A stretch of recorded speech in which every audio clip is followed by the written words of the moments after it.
پہاڑی زبان میں اپڈیٹ سنیے۔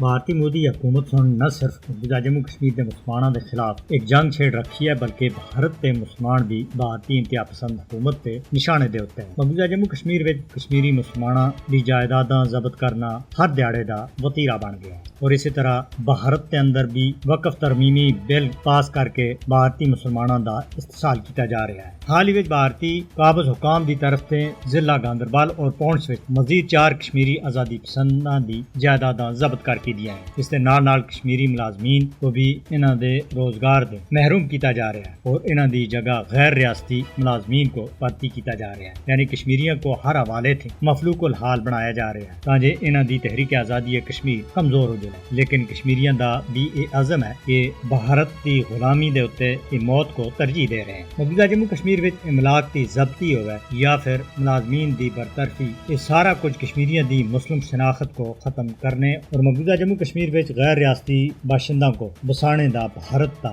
بہت بڑے منصوبے دا حصہ ہے۔ 5 اگست 2019 تے بھارتی قابض مودی حکومت سے کشمیر دی خصوصی حیثیت والا قانون دفعہ 370-35A کو ختم کر کے کشمیر دے اندر بڑی تعداد وچ غیر کشمیریوں کو بسانے دا منصوبہ بنایا ہوا ہے اور یہ باقاعدہ طور دے اوتے اسی سلسلے دی کڑی ہے۔ مقبوضہ کشمیر دے لوگوں کو ہر حوالے تھے بے اختیار بنایا جا رہا ہے، جبکہ بھارت اپنے تمام تر منصوبیاں وچ مقبوضہ جموں کشمیر وچ بری طرح ناکام اور نامراد ہو چکیا ہے۔ کشمیریوں کو آزادی دے مطالبے دی وجہ سے سزا دیتی جا رہی ہے اور انتقام دا نشانہ بنایا جا رہا ہے۔ کشمیری اپنی جدوجہد کو ہر حال وچ جاری رکھنے دے واسطے پرعزم ہے۔ اسی وجہ سے بھارت سے 11 لاکھ فوج مقبوضہ جموں کشمیر دے اندر تعینات کر رکھی ہے اور جڑی ہر دیہڑے کشمیریوں دا قتل عام کر رہی ہے۔ لہذا عالمی برادری کو خواب غفلت سے بیدار ہونا ہے اور بھارت کی جابر مودی حکومت کو انصاف کے کٹہرے وچ کھڑا کیتا جانا چاہیے۔